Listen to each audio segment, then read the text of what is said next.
جتنے سیاسی قیدی ہیں بشمول عمران خان ان کو رہا کیا جائے. پی ٹی آئی حکومت کو نکالنے کے لیے وہ اس میں پارلیمنٹ استعمال ہوئی. اب تو مولانا صاحب نے بھی ساری باتیں کہہ دی ہیں اور بہتر ہوتا کہ اس کے بعد الیکشن کروا دے. میں مبارکباد دیتا ہوں پی ٹی آئی کو کہ مشکلات کے باوجود ان کی party single largest party emerge کی. بسم اللہ الرحمن الرحیم. السلام علیکم ناظرین کرام. مشاہد حسین سید نے غلطی کا اعتراف کر لیا. پہلے آپ یہ ویڈیو دیکھیے پھر اس پر ڈیٹیل میں بات کرتے ہیں. کے دن لوگوں کو آزادی سے اپنے ٹرانسپیرنٹ طریقے سے ووٹ دینے کا موقع ملا اور ووٹ کے ذریعے واقع ایک پاکستان کا سیاسی منظرنامہ تبدیل ہو چکا ہے اور اس میں ایک سپلٹ مینڈیٹ آیا ہے. میں مبارکباد دیتا ہوں پی ٹی آئی کو کہ مشکلات کے باوجود ان کی party single largest party emerge کی. کیونکہ یہ ہمیں خدشہ ہے کہ 8 فروری کا جو انتخابات ہیں یہ بحرانی کیفیت نہ اختیار کر لیں اور اس لیے نمبر 1 جو ہے what are the roots of this situation, roots of this crisis. یہ جڑ کیا ہے, ایشو کیا ہے؟ سر ایشو 3 بڑے واقعات ہوئے ہیں جو جمہوریت کے منافی ہوئے ہیں پچھلے 10 سالوں میں.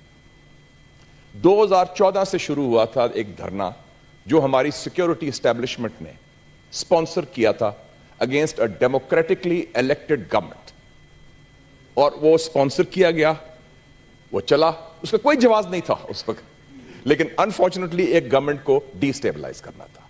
اس کے بعد 28 جولائی 2017 ایک سافٹ کو ہوا اور میں واحد تھا اس وقت مسلم لیگ نون کا جنہوں نے 2 باتیں کی تھی اسی ایوان میں.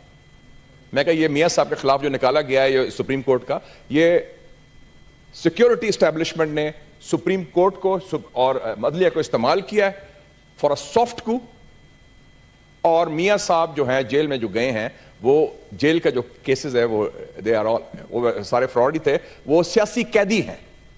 I was the first to say. باقی ہمارے لوگ اس طرح اس کو ڈرتے تھے, فیض جاب ہونا چاہتے تھے یا کیا تھا, ہاتھ ملتے تھے, جو بھی کچھ تھا, لیکن these are the facts. Unfortunately وہ سافٹ کو ریپیٹ ہوا 10 اپریل 2022 کو. پی ٹی آئی حکومت کو نکالنے کے لیے وہ بھی سافٹ کو تھا, اس میں پارلیمنٹ استعمال ہوئی. اب تو مولانا صاحب نے بھی ساری باتیں کہہ دی ہیں, ہمیں حقائق جو ہے نا اس پر بس نہیں کرنا چاہیے. So there was this pattern destabilization. جب ہمارے خلاف ہو رہا تھا تو دوسری سائڈ بڑی خوش تھی, جب ان کے خلاف ہوا تو ہم نے بڑی خوشیاں منائی کہ بڑا اچھا ہوا, اور بہتر ہوتا کہ اس کے بعد الیکشن کروا دیتے, سارا کر لیتا. تو سو دس از ویری کلیئر کہ ہمارا ایک ٹریک ریکارڈ ہے کہ جس میں یہ ہوتا ہے. اور اس میں آپ نے اسٹیبلشمنٹ کی بات کی, اسٹیبلشمنٹ کی not function on its own جب تک ان کے ایلائز نہیں ہوتے, ساتھی نہیں ہوتے, مل کے ہوتے ہی سارے. اگر سازش بھی ہوتی ہے تو مل کے ہوتی ہے, نمبر 1. نمبر 2, اس وقت ضرورت ہے مسٹر چیئرمین ہیلنگ ٹچ. جتنے سیاسی قیدی ہیں بشمول عمران خان ان کو رہا کیا جائے. They should be released.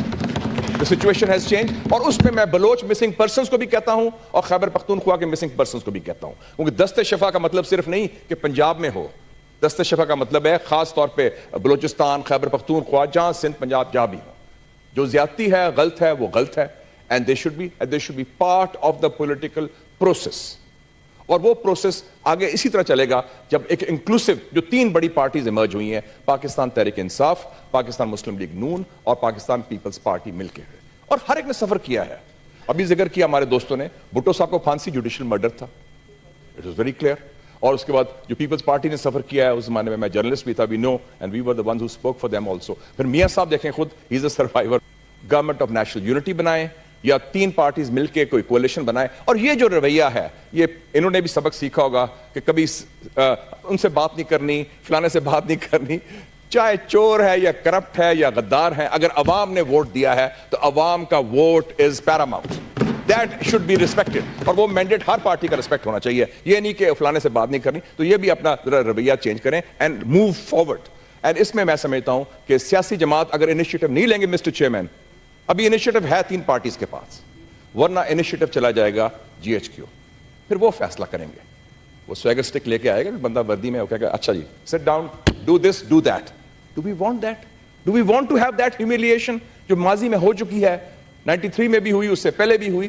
آپ خود انیشیٹو لیتے, اور اس میں سب سے بڑی ذمہ داری میں سمجھتا ہوں میاں نواز شریف صاحب کی ہے. پریزیڈنٹ اور ریبر جو ہیں وہ انیشیٹو لے. اب یہ نوکری کی بات, میں پہلے بھی کہتا تھا کہ 3ری بار 4تھی بار وزیر اعظم, time to show leadership, time to show statesmanship. وہ ہاتھ بڑھائیں دل بڑا کر کے, بلکہ میں تو کہتا ہوں پرائم منسٹرشپ آفر کر دیں پیپلز پارٹی کو, خود آرام سے ادھر سربراہ مملکت بنے اور پیپلز پی ٹی آئی کو شامل کریں سسٹم کے اندر.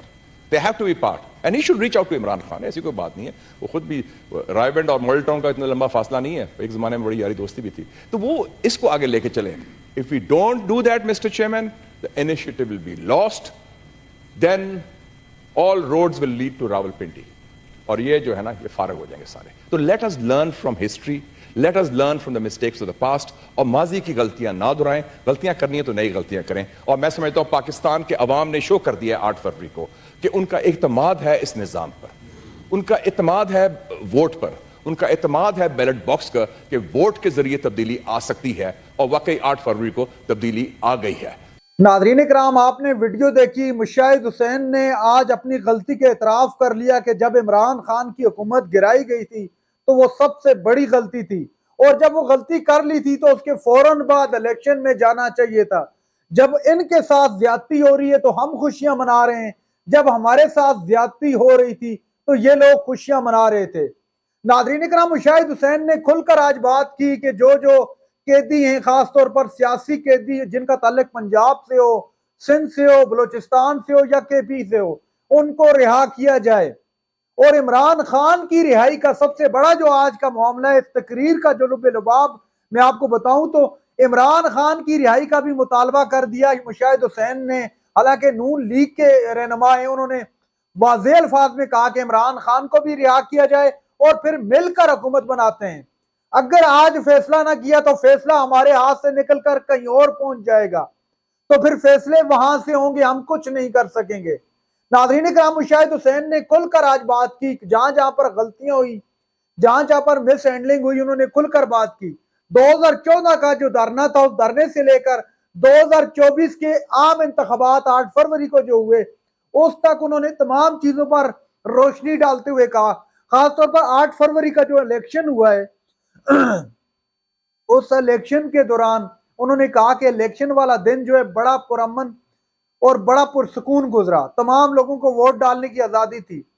میں اپنی ایمانداری سے کہہ رہا ہوں کہ جہاں پر میں جس پولنگ سٹیشن پر تھا, یا جہاں تک مجھے اطلاعات ملی, پورے پاکستان کے اندر سوائے چند ایک پولنگ سٹیشن کے, وہ بھی پنجاب کے جہاں پر لڑائی کا واقعہ پیش آیا, وہاں پر بھی کوئی حکومتی رکاوٹ نہیں آئی. پورے ملک کے اندر پرامن انتخاب ہوئے. انتخاب ڈے انتہائی پرامن رہا, اس میں دوسری کوئی رائے نہیں ہے. لیکن تحریک انصاف کے بعد لوگ کہتے ہیں کہ انتخاب کی رات ہمارے ساتھ فلک شگاف قسم کی دھاندلی کی گئی. بہرحال وہ ایک الگ ڈیبیٹ ہے, لیکن جو الیکشن والا دن تھا وہ بڑا پرامن گزرا. نہ صرف پرامن گزرا بلکہ اس دن کے اندر تمام لوگوں نے آزادی کے ساتھ آ کر اپنے پسندیدہ امیدواروں کو ووٹ ڈالے. اگر یہی سچویشن الیکشن رزلٹ تک رہتی, سارے ماحول پرامن رہتا, تو اس وقت جو غیر ہیجانی کیفیت ہے وہ نہ ہوتی, اور ملک میں ایک پرامن اور عوامی مینڈیٹ کے ساتھ ایک حکومت بن جاتی. وہ خواہ کسی بھی پارٹی کی ہو, پی ایم ایل این کی ہو, پی ٹی آئی کی ہو. اور پاکستان تحریک انصاف کو سب سے بڑی بات آج مبارکباد دی مشاہد حسین نے, اور کہا کہ مبارک کے مستحق کے سب کچھ ہونے کے باوجود بھی وہ سنگل لارجسٹ پارٹی بن کر سامنے آئی ہے. اور ان کا انتخابی نشان بھی نہیں تھا, ان کا لیڈر جیل میں تھا.